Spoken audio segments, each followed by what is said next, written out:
వేల మందిని ప్రొఫెషనల్స్ గా మార్చిన ఇనోమాటిక్స్ తో మీరు కూడా మీ డ్రీమ్ కెరియర్ ని ఇప్పుడే స్టార్ట్ చేయండి.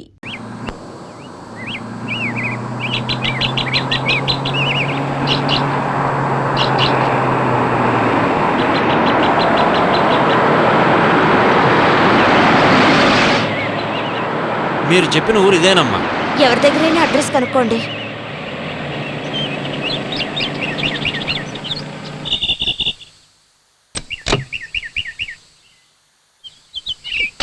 పాటలు పాడే జయదేవ్ గారి ఇల్లు ఎక్కడుందండి?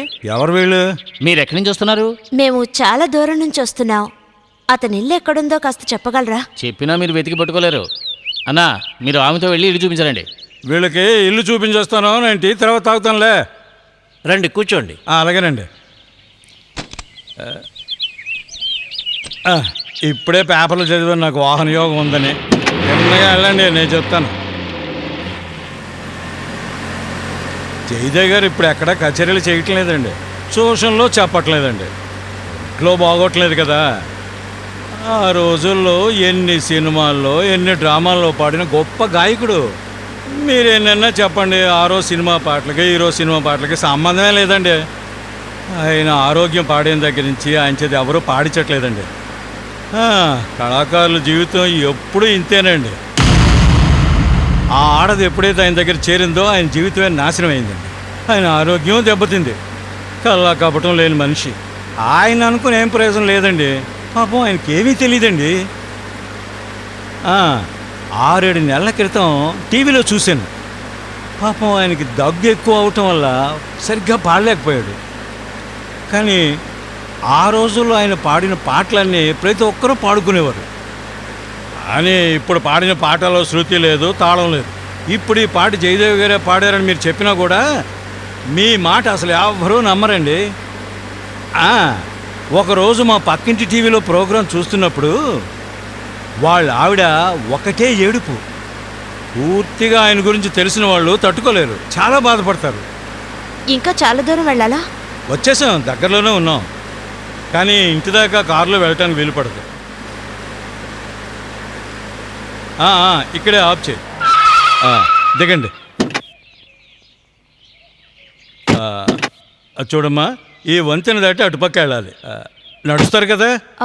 మూర్తి సార్, మీరు ఇక్కడే ఉండండి, నేను వెళ్ళొచ్చేస్తాను. ఒంటరిగా వెళ్తారా? ఒంటరిగా కాదు, నేను వెళ్తాను కదా. మీరేం దిగులు పడకండి, చిట్టుకేసే లోపల తిరిగి వచ్చేస్తాం. మీరు రండమ్మా.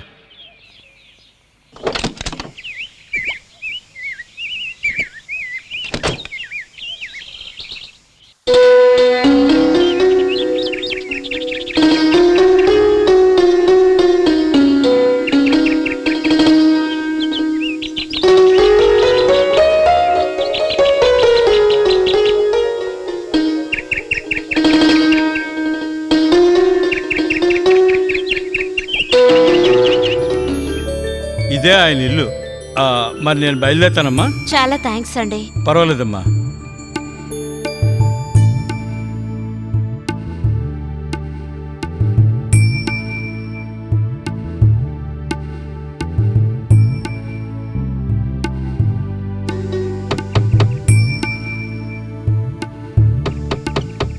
ఇంట్లో ఎవరైనా ఉన్నారా?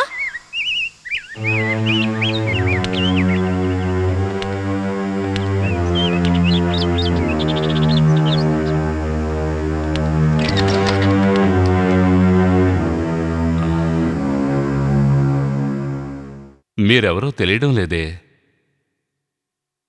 నేను సుధాగారి కోసం వచ్చాను. ఓహో, సుధ కోసం వచ్చారా?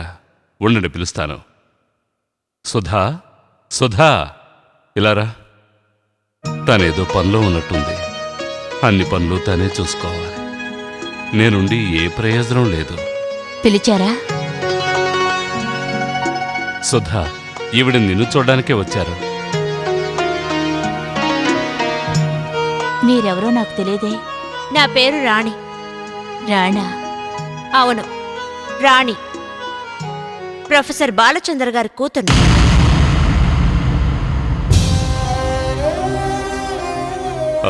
ఏంటి, మీరు ఆయన కూతురా?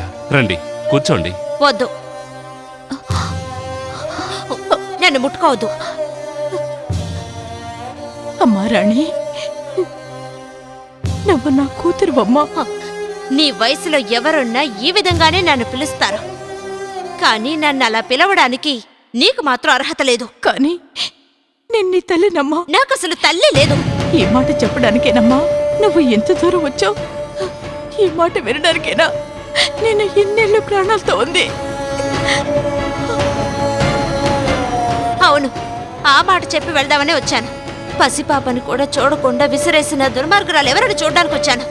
నా జీవితాన్ని శూన్యం చేసిన ఆ కర్కోటకురాలు ఎవరిని చూడడానికి వచ్చాను. నువ్వు కనిపించక నేను ఎంత బాధపడ్డానో నాకే తెలుసు. ఇప్పుడు కనిపించి ఇలా మాట్లాడతావని ఊహించలేదు. నువ్వు తల్లి అవుతావు, అప్పుడు నా బాధ నీకు అర్థమవుతుంది. అవుతాను, కానీ నీల కన్న బిడ్డను వదిలేసి మరొకరితో లేచిపోను. నువ్వు నన్ను కూతురు అంటున్నప్పుడు నాకు అసహ్యంగా ఉంది. నీ కడుపును పుట్టిన పాపానికి నేనెంత నరకం అనుభవిస్తున్నానో తెలుసా? నా చిన్నతనంలో పని వాళ్ళు చెప్పుకుంటుంటే నేనెంత బాధపడ్డానో తెలుసా? నా స్కూల్లోనూ నీ గురించి ఎంత అసహ్యంగా మాట్లాడేవారో. దీని తల్లి ఎవరితోనో లేచిపోయింది, ఇది లేచిపోయిందని కూతురని అసహ్యంగా మాట్లాడేవారు. మా అమ్మ గురించి విన్న మొట్టమొదటి మాట ఆ విషయమే. మా అమ్మ గురించి మాట్లాడకండి అని ఎంతో మందితో గొడవ పడేదాన్ని. నేను పిచ్చిదాన్ని. ఆఖరికి నువ్వు చనిపోయావు అన్న విషయం విన్న తర్వాతే నేను ప్రశాంతంగా ఉన్నాను. జయదేవ అనే పేరుని విన్నప్పుడల్లా నా తల బద్దలయ్యేది. మీ వల్ల నేను ఎన్ని అవమానాలు భరించానో తెలుసా? మీ నీడు కూడా నా మీద పడకూడదు అని పాపం మా నాన్న పరాయి ఊరికెళ్ళి ఎన్ని కష్టాలు అనుభవించారో తెలుసా? ఇక చాలమ్మా, నువ్వు మీ నాన్న ఎన్నో కష్టాల్ని అనుభవించారు, కానీ అంతకంటే ఎన్నో బాధలు నేను అనుభవించాను. అయినా నీ చేత అమ్మాని పిలిపించుకోలేకపోయాను. కానీ నీకు దూరంగా ఉన్నా నీ మీద ప్రేమ పోలేదు. అందువల్ల నా కూతురు పడ్డ కష్టాలు నేను విని తట్టుకోలేను. ఇది మీ ఇల్లు కాబట్టి ఇంతటితో వదిలేస్తున్నాను. మీరు ఏడ్చినంత మాత్రాన మీరు ఉత్తమరాలు కాదు. మిగతా వాళ్ళ దృష్టిలో మీరు మంచివాళ్ళు కావచ్చు, కానీ నా దృష్టిలో మీరు దుర్మార్గురాలు. ఉండండి, దీనంతటికీ కారణం నేనే. నన్ను శిక్షించాలనుకున్నా క్షమించాలనుకున్నా మీకు హక్కు ఉంది. నేను చేసిన తప్పుకి మీరు ఆవిడ్ని తిడుతుంటే తను కంటనీరు పెట్టడం నేను తట్టుకోలేను. వద్దు, తను నాపకండి. తను ఎన్ని మాటలన్నా నేను పడాల్సిందే. నీ కోపం తీరేంత వరకు నన్ను తిట్టమ్మా. నీకో విషయం తెలుసా? నాకు పెళ్లి నిశ్చయమైంది. నేను ఎవరినైతే ప్రేమించానో అతనితోనే నాకు పెళ్లి కుదిరింది. పెళ్లి డేట్ కూడా ఫిక్స్ చేశారు. బట్టలు నగలు అన్ని కొనడం అయింది. ఇప్పుడు అసలు పెళ్లి ఆగిపోయింది. పెళ్లి కూతురు తల్లి ఎక్కడికో లేచిపోయినప్పుడు అది కూడా ఎందుకు లేచిపోదన్నారు? నేను పాపాత్మురాలమ్మా, నాకు క్షమాపణ లేదు. అవును, ఒకవేళ మా నాన్నే నిన్ను క్షమించినా నేను మాత్రం నిన్ను ఎప్పటికీ క్షమించను. నేను ఇక్కడికి ఎందుకు వచ్చానో తెలుసా? నువ్వు నాకు చేసిన ద్రోహానికి నా జీవితం ఎలా నాశనం అయిందో నీకు చూపించాలని నేను ఇక్కడికి వచ్చాను. ఈ జన్మకు మీరు బాగుపడరు. నేను వెళ్తున్నాను. అమ్మా వెళ్ళదమ్మా, నా మాట విను. ఒక్క నిమిషం అమ్మా. అమ్మా నా మాట వినమ్మా. అమ్మా భగవంతుడా, అయ్యో భగవంతుడా.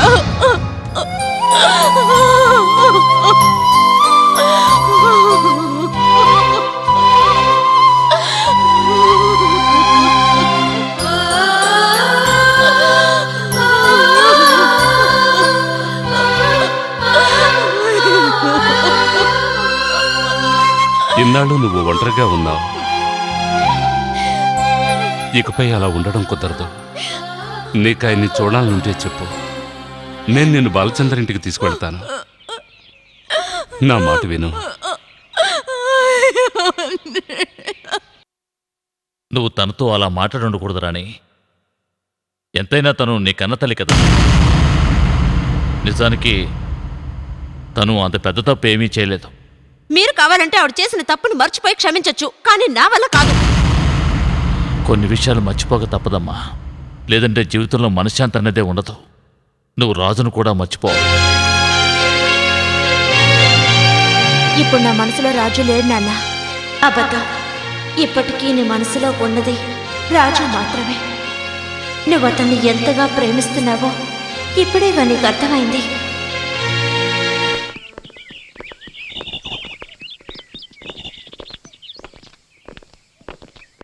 ఏమిటి నీ పెళ్ళి ఆగిపోయిందటగా? అవును, ఆగిపోయింది. ఏం జరిగింది? ఎందుకని పెళ్ళి ఆగిపోయింది? చెప్పడానికి కారణాలేవీ లేవు. పెళ్ళి ఆగిపోయిందంతే. మీ అమ్మగారి కారణం వల్లే ఈ పెళ్లి ఆగిపోయిందని అందరూ చెప్పుకుంటున్నారు. ఆ మాట నిజమేనా? అలాగా? ఆ విషయం నాకు తెలియదే.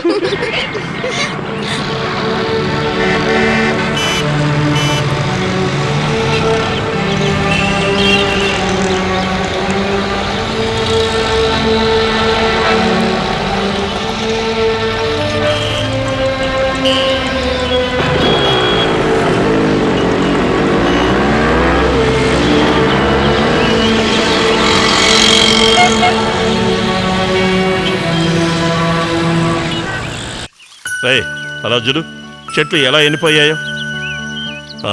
కానివ్వు కానివ్వు.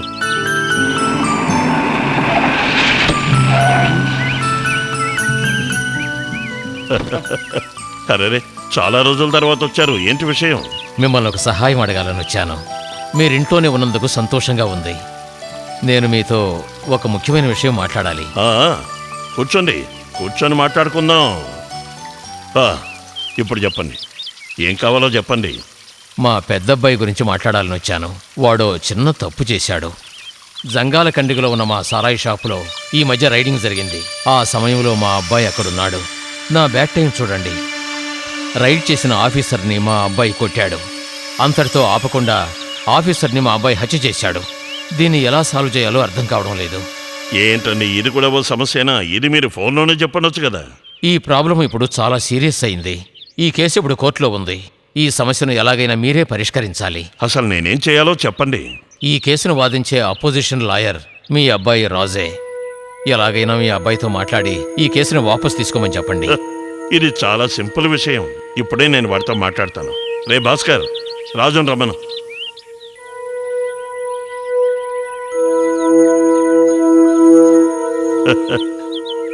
రాజు, వీళ్ళ అబ్బాయి పోలీసుని కొట్టాడని చంపేశాడని కేసు పెట్టారట.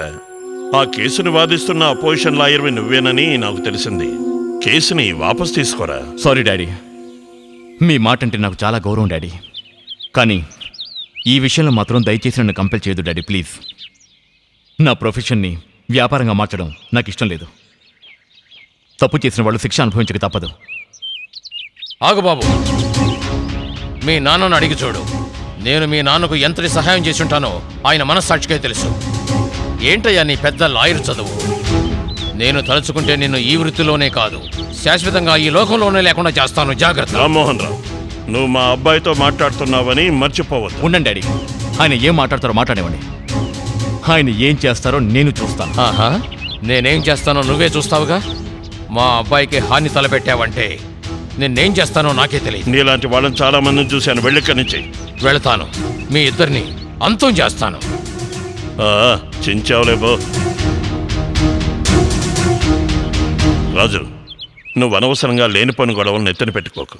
ఈ కేసును వాపస్ తీసుకోవడమే మంచిదనుకుంటాను. నాకు ఎలాంటి భయం లేదు డాడీ.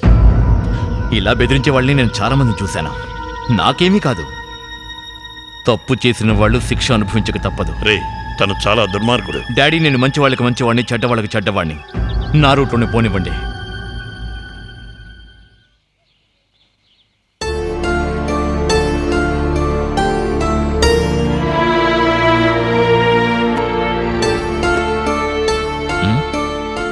ఏమిటమ్మా? నాన్న, అమ్మ గురించి ఇంతవరకు ఎప్పుడు మిమ్మల్ని ఏమీ అడగలేదు. కానీ ఇప్పుడు నాకు కొన్ని విషయాలు తెలియాలి నాన్న. నువ్వు ఏ విషయాలు తెలుసుకోవాలమ్మా? ఏ కారణంతో అమ్మ మనల్ని వదిలేసి వెళ్ళిపోయింది? అతనితో కలిసి బతకాలి అనే ఉద్దేశంతో వెళ్ళిపోయిందా, లేక వేరే ఏదైనా కారణం ఉందా? ఈ విషయం నువ్వు మీ అమ్మని అడగలేదా? లేదు, నేనేదైతే అడగాలనుకున్నానో అది అడిగి వచ్చేసాను. ఒకవేళ నేను ఆవిడని అడిగినా ఆవిడ నిజమే చెప్తుందని ఏంటి ఖచ్చితం? మంచి పేరు తెచ్చుకోవడం కోసం ఆవిడ నాతో ఏమైనా చెప్తుంది. ఎదుటి వాళ్ళ దగ్గర మంచి పేరు తెచ్చుకోవడం కోసం మీ అమ్మ ఎప్పుడు అబద్ధాలు చెప్పదు. తను చాలా స్ట్రైట్ ఫార్వర్డ్. మీ అమ్మ గురించి నీకు తెలియదమ్మా. అమ్మ మీద ఎంతో మంచి అభిప్రాయం ఉన్న మీరు ఎలా ఆవిడికి దూరం అయ్యారో? విధమ్మా, అంతకు మించి నేను ఇంకేమీ చెప్పలేను. నాన్న, మీరేదో దాస్తున్నారా? ఒకవేళ నా దగ్గర అమ్మ మంచిదని నిరూపించడం కోసమా? అలా ఎందుకు అనుకుంటావమ్మా? నేను మంచివాడిని నిరూపించుకోవడానికి కూడా ఉండొచ్చు కదా. No, never. మా నాన్న గురించి నాకు తెలుసు. నీకు నా మీద ఉన్న ప్రేమతో అలా మాట్లాడుతున్నావు. ఒకవేళ ఇరువైపులా తప్పుండొచ్చు. మరైతే ఎలా మీరు విడిపోయారో? అసలు తప్పు ఎవరిది నాన్న? మంచేదో చెడేదో తెలుసుకునే స్థితిలో నేను లేనమ్మా. అంతా విన్న తర్వాత ఏది మంచి ఏది చెడో నువ్వే నిర్ణయించుకో. ఏం జరిగిందో చెప్పండి నాన్న. సుధా వాళ్ళ నాన్నే నా గురువు. ఆయనకి మీ అమ్మ ఒక్కగానొక్క కూతురు. అయినా తన భార్య చనిపోయినా ఇంకొక పెళ్లి చేసుకోకుండా కన్న కూతురే సర్వస్వం అనుకున్నారు. నువ్వు నాకెలాగో ఆయనకి మీ అమ్మంటే అంత ప్రాణం. సార్, మీరేమిటి ఇక్కడ? పెన్షన్ తీసుకోవడానికని వెళ్ళాను. వచ్చే దారిలో తల తిరుగుతున్నట్టు అనిపిస్తే అలా ఇక్కడ కూర్చుండిపోయాను. ఇప్పుడు ఎలా ఉంది సార్? డాక్టర్ దగ్గరికి వెళ్దామా? అదేం వద్దు, ఇప్పుడు కొంచెం పర్వాలేదు. ఎండ ఎక్కువగా ఉండటం వల్ల కాస్త తల తిరుగుతుంది. కూర్చోగానే సరిపోయింది. ఇప్పుడు మీరు ఎక్కడికి వెళ్ళాలి? నేను తీసుకెళ్తానండి. ఈ పక్కనే మా ఇల్లు, నేను వెళ్తాను. లేదు సార్, వద్దు. ఇప్పుడు మీరు ఒంటరిగా వెళ్ళటం మంచిది కాదు. నేను మీకు తోడుగా వస్తాను. మీకెందుకులే బాబు శ్రమ. ఇందులో శ్రమే ఉంది సార్. మీరు నన్ను గుర్తుపట్టలేదు అనుకుంటాను. ఆగాగు, ఇప్పుడు గుర్తొచ్చింది. బాలచంద్రవేగా, ప్రతి సంవత్సరం ఫస్ట్ క్లాసులో పాస్ అయ్యే నా స్టూడెంట్ బాలచంద్రవేగా నువ్వు. మీరు ఇంకా గుర్తుపెట్టుకుంటారు అనుకోలేదు. ఎలా మర్చిపోగలను? మీరే కదయ్యా నా ఆస్తి. మరి ఇప్పుడు నువ్వేం చేస్తున్నావు? ఇక్కడ గాంధీ కాలేజీలో ప్రొఫెసర్ అండి. చాలా సంతోషం.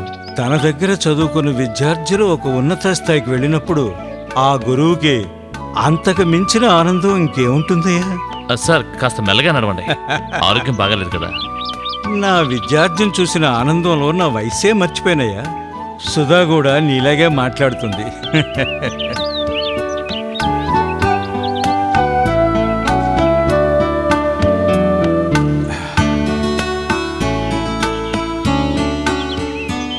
చూసావా, ఇదే నా ఇల్లు. ఓకే, నేను వెళ్ళొస్తాను సార్. అరే ఏంటయ్యా అంత తొందర? ఇంత దూరం వచ్చాక ఇంటికి రాకుండా వెళ్తావా? లేదు సార్, వీలు చేసుకుని ఇంకొక రోజు వస్తాను. ఏ ఇప్పుడు రాకూడదా? 10 నిమిషాలు లేటుగా వెళితే మీ ఇంట్లో వాళ్ళు నేను లోపలికి రానివ్వరా? అదేం లేదండి. లోపలికి రా బాబు. సుధా, కూర్చో బాబు.